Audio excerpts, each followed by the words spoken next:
Uttarakhand forest guard की परीक्षाएं दिसंबर में स्टार्टिंग होने वाली है। शायद डेट बैक भी जा सकती है, तो उससे पहले हमें अपनी तैयारियां करना ज़रूरी है। तो आज से हम अपनी क्लासेस स्टार्ट करते हैं, जिसमें मल्टीपल चॉइस क्वेश्चन हमारे डिस्कस होंगे। आज मैं आपको हिस्ट्री से हड़प्पा सभ्यता या सिंधु सभ्यता के बारे में कुछ क्वेश्चन दूंगा, जो प्रीवियस पेपर में आए हुए क्वेश्चन हैं और कुछ इसमें नए क्वेश्चन हैं। तो स्टार्ट करते हैं अपनी आज की क्लास। पहला क्वेश्चन है, सिंधु सभ्यता निम्नलिखित में से किस भाषा के समकालीन नहीं थी। क्वेश्चन है कि सिंधु सभ्यता जो या सिंधु घाटी सभ्यता थी, निम्नलिखित में से किस सभ्यता के समकालीन नहीं थी। ऑप्शन दिए हैं मिस्र की सभ्यता, दूसरा ऑप्शन है मेसोपोटामिया की सभ्यता, तीसरा ऑप्शन है चीन की सभ्यता, चौथा ऑप्शन है क्रीट की सभ्यता। तो जो इस क्वेश्चन का आंसर होगा, इसका ऑप्शन डी यहाँ पे सही है, यानी कि क्रीट की सभ्यता। तो जो सिंधु घाटी सभ्यता थी, ये क्रीट की सभ्यता के समकालीन नहीं थी। इसका ऑप्शन नंबर 4 सही है। इसके बाद अगर अगला क्वेश्चन देखें, तो अगला क्वेश्चन है, निम्नलिखित में से किस पदार्थ का उपयोग हड़प्पा काल में मुद्राओं के निर्माण में मुख्य रूप से किया जाता था। यहाँ पे मुद्राओं के निर्माण में जो मुख्य रूप से किस पदार्थ का उपयोग किया जाता था, तो यहाँ पे पदार्थ का नाम बताने की कौन सा पदार्थ है हड़प्पा काल में मुद्राएं, जिससे मुद्राएं बनाई जाती थी। तो इसमें जो ऑप्शन है, 4 ऑप्शन है, टेराकोटा, कांचा, तांबा और लोहा। अगर मैं हड़प्पा काल में मुद्राओं के निर्माण की बात करूं, तो यहाँ पे लोहा इसका ऑप्शन सही होगा। तो हड़प्पा काल में जो मुद्राएं बनाई जाती थी, वो लोहे से बनाई जाती थी। नेक्स्ट क्वेश्चन है, सिंधु सभ्यता का बंदरगाह कौन सा था। सिंधु सभ्यता का बंदरगाह, यहाँ पे भी 4 ऑप्शन है आपके पास, कालीबंगा, लोथल, रोपड़ और मोहनजोदड़ो। तो जो मैं अगर सिंधु सभ्यता का बंदरगाह की बात करूँ, तो सिंधु सभ्यता का जो बंदरगाह था, वो बंदरगाह था हमारा कालीबंगा। जी, यहाँ पे था कालीबंगा और बंदरगाह, कालीबंगा बंदरगाह। इसको ऐसे याद कर लेना, कालीबंगा और बंदर कालीबंगा, ऐसे करके इसको हम याद कर सकते हैं। ठीक है इसकी। नेक्स्ट क्वेश्चन है, हड़प्पा सभ्यता के अंतर्गत हल से जोते गए खेत का साक्ष्य कहाँ से मिला है। Option number 1 Ropar, number 2 Lothal, number 3 Kalibangan, number 4 Badawali. तो 4 ऑप्शन में से इसका भी एक ऑप्शन सही होगा। हड़प्पा सभ्यता के अंतर्गत जो हल से जोते गए खेत थे, तो उनका साक्ष्य कहाँ पे मिलता है। तो इसकी बात करो तो इसका होगा हमारा, इसका भी ऑप्शन क्या होगा, कालीबंगा। जो हल से जोते गए जो खेत है, उनके साक्ष्य कालीबंगा में ही मिलते थे। अगला क्वेश्चन है, सिंधु जो सभ्यता थी, उसकी मुद्रा में किस देवता के समतुल्य चित्रांकन मिलता था। किस देवता के समतुल्य चित्रांकन मिलता था। ऑप्शन है आदि विष्णु, आदि शिव, आदि इंद्र, आदि ब्रह्मा। तो अगर मैं इसकी बात करूँ, तो उस समय भी जो सिंधु घाटी सभ्यता जब थी, तो जो उसमें मुद्राएं होती थी, तो उसमें जो समतुल्य चित्रांकन किया था, वहाँ पे आदि शिव, इसका ऑप्शन 2 यहाँ पे सही है। इसमें है आदि शिव का चित्रांकन मिलता था। अगला क्वेश्चन है, सैंधव स्थलों के उत्खनन से प्राप्त मोहरों पर निम्नलिखित में से किस पशु का सर्वाधिक उत्कीर्णन हुआ है। जो सैंधव सभ्यताएं, सैंधव स्थल थे, उसमें जो उत्खनन से प्राप्त जो मोहरें प्राप्त हुई, जो सैंधव स्थल में जो हमारे उत्खनन हुए, जो खानों से मोहरें प्राप्त हुई, तो उसमें जो हमें जो पशु मिले थे, उसमें से सबसे पहले उत्कीर्णन जो प्राप्त हुए थे, उसमें से हमें सबसे ज़्यादा बैल के उत्कीर्णन ही प्राप्त हुए थे। तो यहाँ पे बैल इसका ऑप्शन सही है और 3 ऑप्शन इसमें गलत है। भारतीय संगीत का आदि ग्रंथ कहा जाता है। भारतीय संगीत का आदि ग्रंथ, ये बहुत इंपॉर्टेंट क्वेश्चन है और ये पूछा हुआ क्वेश्चन है।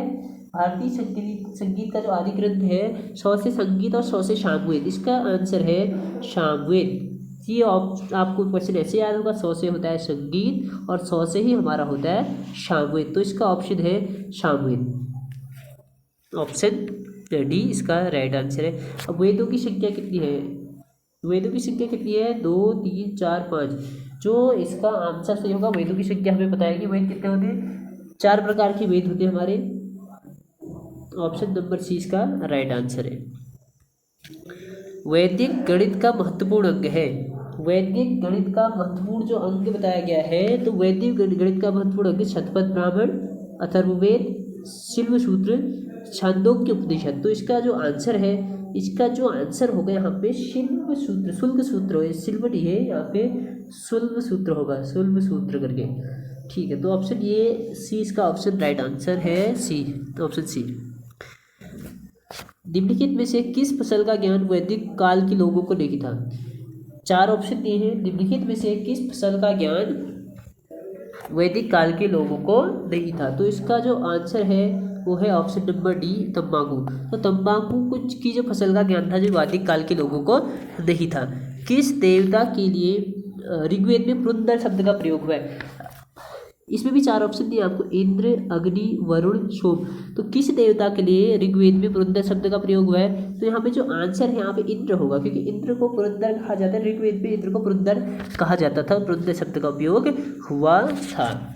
वैशेषिक दर्शन के प्रतिपादक हैं। वैशेषिक दर्शन के प्रतिपादक हैं। अगर वैशेषिक के दर्शन के प्रतिपादक की बात करूं तो यहाँ पे जो इसका 4 ऑप्शन दिए हुए, कपिल, अक्षपाद गौतम, उल्लूकणाद, पतंजलि। तो वैशेषिक दर्शन के जो प्रतिपादक थे ये उल्लूकणाद थे। इसका ऑप्शन सी सही है। गायत्री मंत्र किस पुस्तक में मिलता है? गायत्री मंत्र किस पुस्तक में मिलता है? कौन से वेद में मिलता है, पुस्तक में मिलता है? ऋग्वेद, यजुर्वेद, उपनिषद, भगवद गीता।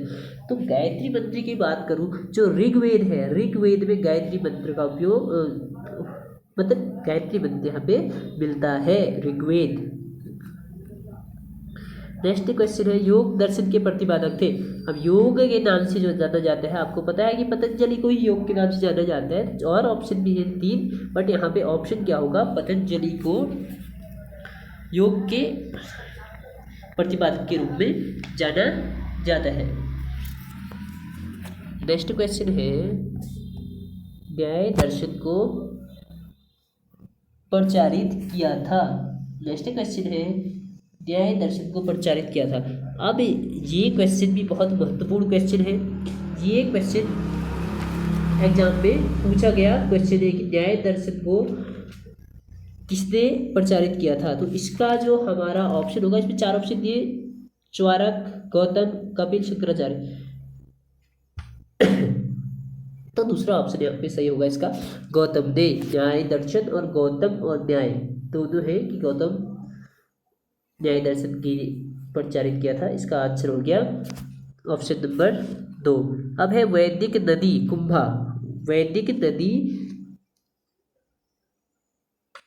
कुंभा का स्थान निर्धारित होना चाहिए था। वैदिक नदी कुंभा का स्थान निर्धारित होना चाहिए था। तो इसमें 4 है, अफगानिस्तान नंबर 1 ऑप्शन है, अफगानिस्तान में, चीन, तुर्किस्तान में, कश्मीर और पंजाब में। जो वैदिक नदी का स्थान निर्धारित होना चाहिए था वो आंसर हमारा है अफगानिस्तान में। तो वैदिक नदी कुंभा काबुल का जो स्थान निर्धारित होना चाहिए था वो हमारा अफगानिस्तान में निर्धारित होना चाहिए था। इसका ऑप्शन नंबर फर्स्ट सही है। आपको सारे क्वेश्चन बड़े ध्यान से देखने हैं, क्योंकि कोई भी क्वेश्चन वहाँ पे पूछा जा सकता है। पेपर इतना आसान नहीं आता, पेपर बहुत टफ आता है, तो उस हिसाब से आपको मेहनत करनी है। अगला क्वेश्चन है कि कपिल मुनि द्वारा प्रतिपादित दार्शनिक प्रणाली है। 4 ऑप्शन है, पूर्व मीमांसा, सांख्य दर्शन, न्याय दर्शन, उत्तर मीमांसा। तो 4 ऑप्शन यहाँ पे दिए गए हैं। तो कपिल मुनि द्वारा जो प्रतिपादित दार्शनिक प्रणाली थी वो थी हमारी सांख्य दर्शन। क्या थी? सांख्य दर्शन। कपिल मुनि द्वारा प्रतिपादित दार्शनिक प्रणाली थी हमारी सांख्य दर्शन। ये यहाँ पे इसका राइट आंसर है ऑप्शन नंबर 2।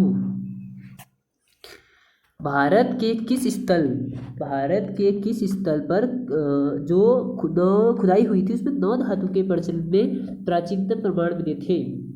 भारत में किस स्थल में खुदाई में, 4 ऑप्शन इसमें भी देखना, एक ऑप्शन करा गया है।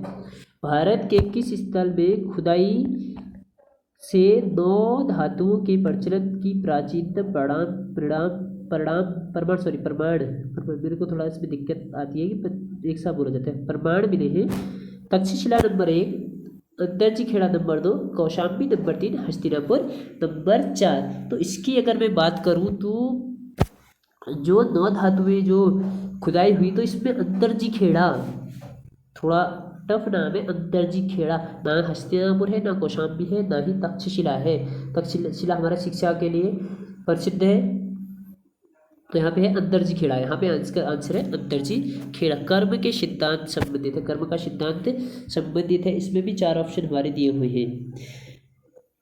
इंपोर्टेंट क्वेश्चन है कि कर्म का सिद्धांत किससे संबंधित है।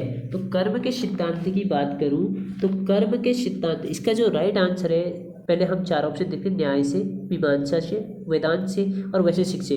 जो कर्म के सिद्धांत की बात करूं तो कर्म का सिद्धांत हमारा मीमांसा से संबंधित है, ये इसका राइट आंसर है।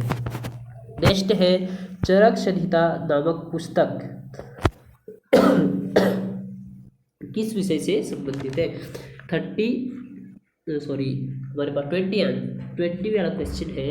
तो इसकी बात करें चरक संहिता, तो चरक संहिता नामक जो हमारी पुस्तक है ये किससे संबंधित है। चरक नाम सुना होगा आपने। चरक है जो चिकित्सा, चौ से चरक और चौ से चिकित्सा। इसका जो ऑप्शन होगा, इसका option number C right answer है। ना कि अर्थशास्त्र, ना कि राजनीति, ना ही धर्म, ये है आपका चिकित्सा। जो चरक आपने सुना भी होगा, चरक चिकित्सा के लिए जाना जाता है, बहुत ही फेमस नाम है चरक संहिता। तो ये आज के 20 क्वेश्चन यहाँ पे कंप्लीट होते हैं। सबसे पहले आपको डेली की डेली वीडियो देखनी है, आपके लिए बहुत ज़्यादा इंपॉर्टेंट वीडियो होने वाली है। और रोज़ इसी तरह की मैं इंपॉर्टेंट वीडियो लाते रहूँगा, क्योंकि सब लोगों को तैयारी करनी है। और इस बार हमारा टारगेट होना चाहिए कि ज़्यादा से ज़्यादा लोग इस बार सेलेक्ट हो जाए फॉरेस्ट गार्ड में, उत्तराखंड फॉरेस्ट गार्ड में। और भी बहुत सी सारी भर्तियाँ आ रही है, तो उसके भी फॉर्म भरते रहना। तो इसके बाद मैं स्टार्ट करता हूँ, ठीक है। तो वीडियो के भी लास्ट करते हैं। अगर वीडियो पसंद आई तो प्लीज़ ज़्यादा से ज़्यादा लोगों तक शेयर करें, लाइक करें। चैनल पे नए हैं तो चैनल को सब्सक्राइब जरूर कर लें।